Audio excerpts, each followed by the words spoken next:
Friends, आज की कहानी है सिसकती जिंदगी भाग 1। ये सुबह बिन्ना इतनी जल्दी क्यों हो जाती है। प्रिया बड़बड़ाती हुई जल्दी जल्दी उठी, अपनी साड़ी संभालते हुए और बालों का जूड़ा बनाते हुए बाथरूम में घुस गई। प्रिया को सुबह सबसे पहले उठना होता। अगर कभी ससुर जी के बाद नींद खुलती तो बहुत डांट पड़ती थी। जी हाँ, ससुर जी के बाद, क्योंकि सासू माँ तो 9 बजे से पहले उठती ही नहीं थी। ससुर जी 6 बजे तक उठ जाते और प्रिया 5:30 बजे तक। शादी की शुरुआत में तो हर रोज ही जल्दी ना उठने पर डांट पड़ ही जाती थी, कुछ कोसने कुछ ताने पर। खैर, अब तो शादी को 2 साल हो गए हैं तो आदत सी हो गई है। सासू माँ कहती रहती है, ये तुम्हारा मायका नहीं है जो अपनी मर्जी चलाओगी, ये मेरा घर है, जैसे कहूँगी वैसे रहो। शादी से पहले तो सब यही कहते थे, मायका तो पराया है, ससुराल ही असली घर होता है। मगर यहाँ आकर पता चला ये भी मेरा घर नहीं है। प्रिया जल्दी से नहाकर बाथरूम से बाहर आई और नाश्ते की तैयारी में लग गई। आय हाय, आज फिर खाने में नमक तेज कर दिया। न जाने क्या सीख के आई है मायके से।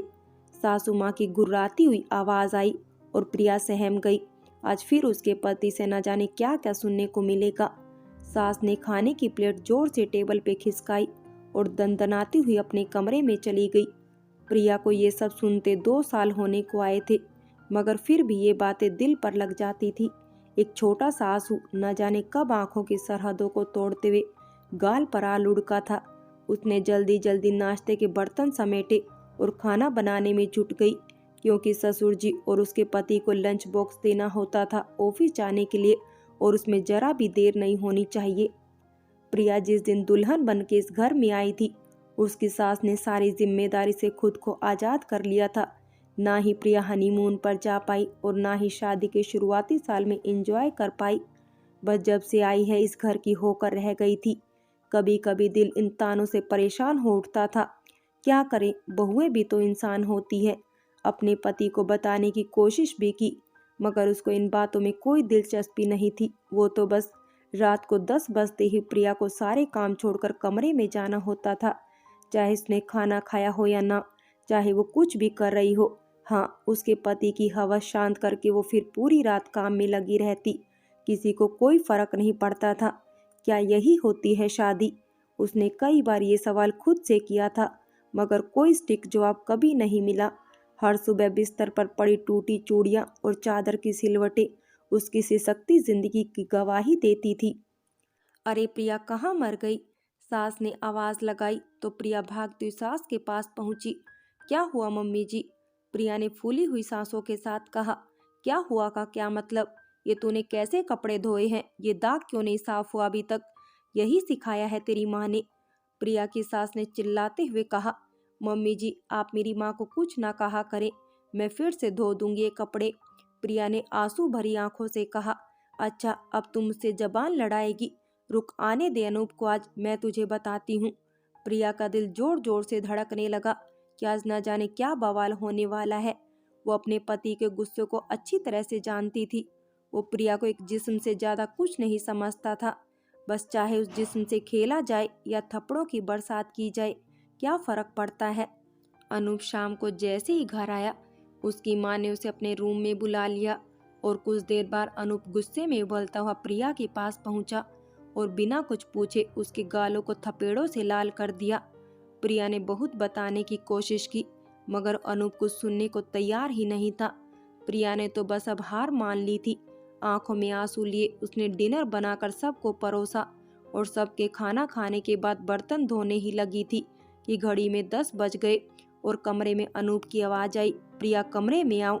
वो ना चाहते हुए भी भारी कदमों के साथ कमरे की तरफ चल पड़ी। आज प्रिया की बड़ी ननंद आने वाली थी। उसकी ननंद की शादी दूसरे शहर में हुई थी। ससुराल दूर होने की वजह से वो कम ही मायके आती, मगर जब आती तो महीना भर रुककर भी जाती थी। सास ने खाने की पूरी लिस्ट थमा दी थी। उसमें आराधना की पसंद के सारे पकवान थे। प्रिया सुबह से ही रसोई में लगी हुई थी। डोरबेल बजी और दरवाजा सास ने खोला। आराधना ने माँ को गले से लगा लिया। दोनों एक दूसरे से मिलके फूले नहीं समा रही थी। आराधना ने प्रिया को भी गले से लगाया और फिर प्रिया ने आराधना की खूब खातिरदारी की। आराधना बार बार यही कह रही थी, भाभी हो तो तुम्हारे जैसी, और ये सुनकर प्रिया की सास का मुंह बिगड़ता जा रहा था। आराधना के आने के बाद प्रिया की जिंदगी में इतना बदलाव आया था कि उसकी सास अब हर वक्त उसके पीछे नहीं पड़ी रहती थी। आराधना प्रिया के साथ अच्छे से रहती और प्रिया को भी आराधना के आने से एक सहेली मिल जाती थी जिसके साथ वो दिन भर बातें करती। आराधना उसका किचन में भी हाथ बटा देती। हालांकि उसकी सास मना करती रहती मगर आराधना नहीं मानती थी। प्रिया आज खाना मिलेगा या नहीं? प्रिया की सास ने आवाज लगाई। जी मम्मी जी, बस अभी लाई। दिन भर सोती रहेगी, खाने पीने के वक्त का पता ही नहीं रहता। सास बड़बड़ा रही थी। मम्मी जी, भाभी को पूरे दिन तो काम से फुर्सत नहीं होती, बेचारी कब सोती रहती है। आराधना ने प्रिया की तरफदारी करते हुए कहा। तू चुप कर, हमेशा उस कामचोर की तरफदारी करती रहती है। प्रिया की सास ने आराधना से कहा। भाभी, तुम्हें पता है मेरे पति बहुत अच्छे हैं। कभी जो मेरे सर में दर्द हो तो सर दबा देते हैं। हम हर संडे बाहर घूमने भी जाते हैं और खाना भी बाहर से ही खा के आते हैं। अगर मायके आने के लिए कहती हूँ तो इनका तो मुंह ही उतर जाता है। बड़ी मुश्किल से इस बार आने के लिए हामी भरी इन्होंने, वो भी 15 दिनों के लिए। आराधना और बिना जाने क्या क्या बताती रही थी मगर प्रिया तो अपने अतीत में खो गई थी। शादी की शुरुआत से ही वो पति के प्यार के लिए तरसी थी। उसने हर एक सुख दुख में अपने पति का साथ दिया।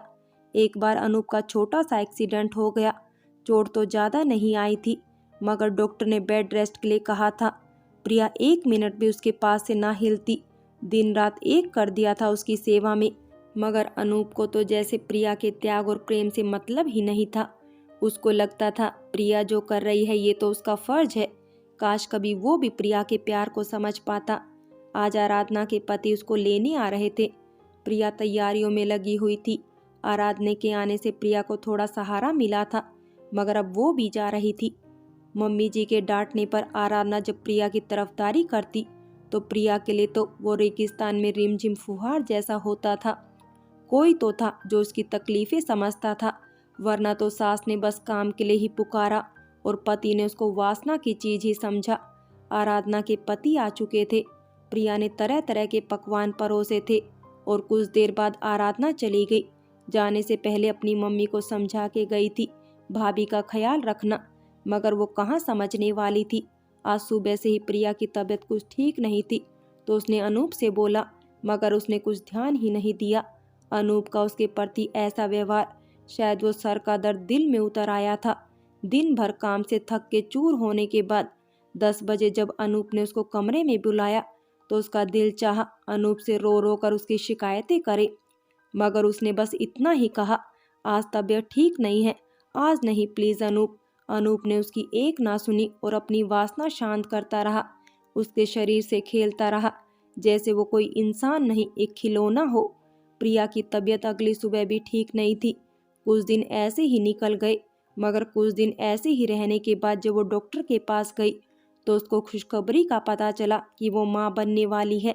डॉक्टर ने उसको सारी बातें समझाई, खान पान अच्छी तरह लेने को कहा, प्रिकॉशंस बताए और साथ ही कुछ दिन पति से दूर रहने की सलाह भी दी क्योंकि प्रिया बहुत कमजोर थी, इसलिए डर था कहीं बच्चे को कुछ नुकसान ना पहुँचे। वो बहुत खुश थी। खुशी खुशी घर आई और सोचने लगी, आज अनूप ये खुशखबरी सुनेंगे, मुझे गले से लगा लेंगे। उसने डिनर में अनूप की पसंद की चीजें बनाई। डोर बेल बजी। प्रिया ने जल्दी से दरवाज़ा खोला। अनूप अंदर आया। प्रिया ने उसको बताने की कोशिश की मगर अनूप बहुत थका हुआ था, इसलिए उसने प्रिया को बोलने से पहले ही रोक दिया और नहाने चला गया। प्रिया ने सोचा डिनर के बाद कमरे में आराम से बात करूंगी। डिनर के बाद प्रिया खुद ही 10 बजते कमरे में पहुंच गई और अनूप को सब बताना चाहा, मगर अनूप ने उसके मुंह पर हाथ रख दिया। प्रिया तड़पती रही मगर कुछ ना बोल सकी। वो रात भर दर्द से तड़पती रही। अनूप ने आज दरिंदगी की सारी हदें पार कर दी थी। सुबह जब वो उठी तो बिस्तर की चादर लाल हो चुकी थी। प्रिया तो जैसे सदमे में चली गई थी। ये क्या था, वो कुछ सोचना नहीं चाहती थी, बस चिल्ला चिल्ला के रो रही थी। प्रिया के जोर जोर से रोने से अनूप की नींद खुली और वो प्रिया पर चिल्ला पड़ा, क्यों सुबह सुबह नींद खराब कर रही हो, जाओ यहाँ से। प्रिया का सब्र आज जवाब दे गया था। उसने बिस्तर से कंबल हटाया और बोली, लो देख लो अपनी दरिंदगी का नतीजा, तुमने मेरे सपनों को चूर चूर कर दिया। कितनी खुश थी मैं कल तक, और आज देख लो। प्रिया में इतनी ताकत भी ना बची थी कि वो कुछ और बोल पाती, और वो गिर पड़ी और बेहोश हो गई। अनूप घबरा गया और माँ को आवाज लगाई। माँ और पापा भागते हुए कमरे में आए। प्रिया वहाँ बेसुध पड़ी थी। उसकी साड़ी पर लगा खून देखकर प्रिया की सांस डर गई। ये क्या किया तूने अनूप? मैंने तुझसे कहा था इसको इतना टॉर्चर कर कि इसके मायके वाले दहेज का बचा हुआ पैसा जल्दी दे दे, मगर तूने तो इसे मार ही डाला। फ्रेंड्स, बाकी की कहानी अगले भाग में देखें।